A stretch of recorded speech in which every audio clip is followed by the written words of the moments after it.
કૃષિ મહોત્સવ આજે ઉજવાઈ રહ્યો છે ત્યારે સૌ મંચસ્થ મહાનુભાવો અને સૌ અધિકારીઓ અને તમામ ખેડૂત મિત્રો અને કૃષિ પ્રેમીઓ સૌને જણાવતો આનંદ થાય છે કે આપણા યશસ્વી વડાપ્રધાન માનનીય નરેન્દ્રભાઈ મોદી સાહેબ 2005માં તત્કાલીન મુખ્યમંત્રી હતા ત્યારે આપણા ગુજરાતમાં કૃષિ મહોત્સવ યોજવાનું આયોજન કરેલું હતું. એના પછી ગામે ગામ કૃષિ મહોત્સવ ગામે ગામ એનો રથ ફરતો હતો અને ખેડૂતોમાં જાગૃતિ લાવવા માટે સતત પ્રયત્નો કરતા હતા. સતત આટલા વર્ષોના પ્રયત્નો પછી આજે 2005થી આજે 2024ના ગાળામાં ઘણો બદલાવ આવ્યો છે. ખેડૂતોમાં પણ એની જાગૃતતા આવી છે અને પાકની પણ વૃદ્ધિ થઈ રહી છે. ખેડૂત પણ આજે એમાં રુચિ રાખીને અલગ અલગ પાકો તરફ પણ વળ્યો છે. એ કહેતા પણ મને આનંદ થાય છે કે આજે સમય હવે બદલાયો છે.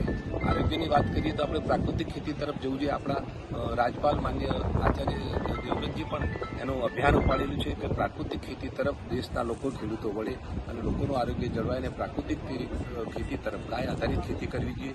આ મુદ્દો પણ આપણે બધા જાણીએ છીએ. એમાં પણ આપણે જાગૃતતા રાખવી જોઈએ. મિલેટની વાત પણ માનનીય યશસ્વી વડાપ્રધાન નરેન્દ્રભાઈ મોદી સાહેબ આપણે મિલેટની પણ વાત કરી છે કે જાડું ધાન પણ આપણા ખોરાક માટે ઉપયોગી છે. તે જાડા ધાન તરફ વાળવું અને બાજરીની બાબત આખા દુનિયામાંનું માર્કેટિંગ લઈને બાજરી અથવા મિલેટના બધા જ ધાન પણ અત્યારે દુનિયામાં એની જાગૃતતા લાવવા માટે આખો પ્રયત્ન થયો છે. લોકો પણ એની તરફ વળે. એટલે આપણે મિલેટની બાબત છે, પ્રાકૃતિક ખેતીની બાબત છે અને સાથે સાથે આપણે આત્મા પ્રોજેક્ટમાં તો ખેડૂતોને અનેક તાલીમો મળે છે. ખેડૂતોએ જુદા જુદા અવનવા પ્રયોગો કરવા જોઈએ. એની સાથે સાથે ખેડૂતોને એમાં જાણકારી મળશે અને પોતાના ખેતરનો પ્રયોગ થવાથી ઘણો ખેતીમાં પણ સુધારો થશે.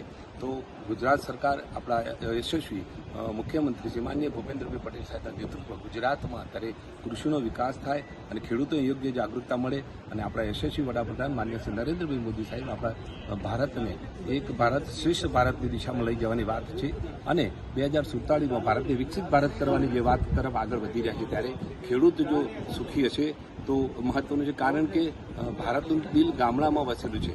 તો ગામડું સમૃદ્ધ છે, ખેડૂત કિસાન સમૃદ્ધ છે તો ચોક્કસ રાષ્ટ્ર સમૃદ્ધ છે. એ દિશામાં આપણે બધા જઈ રહ્યા છીએ. બધાએ સાથ અને સહકાર આપીને હું આપને સંસદ સભ્ય તરીકે હરિભાઈ પટેલ આપને વિનંતી કરું છું. કૃષિ મહોત્સવ આપ સૌ અહીંયા પધાર્યા છો અને જાગૃતતા મેળવશો. લોકોને પણ પ્રચારક બનશો અને ખેડૂતોનો કૃષિ પાક તરફ રુચિ વળે, ખેડૂતોનો જે વિકાસ થાય અને કૃષિ ખેડૂતને સંતોષો, ખેડૂત સુખાકારી મળે, ખેડૂતને સુખી થાય એ દિશામાં આગળ વધવા માટે આપણે બધા પ્રયત્ન કરીએ છીએ. ખરેખર આ પ્રસંગે બધાને હું ધન્યવાદ આપું છું.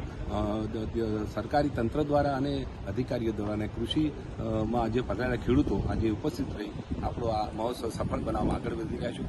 બધાને અભિનંદન આપું છું. અસ્તુ ભારત માતા કી જય.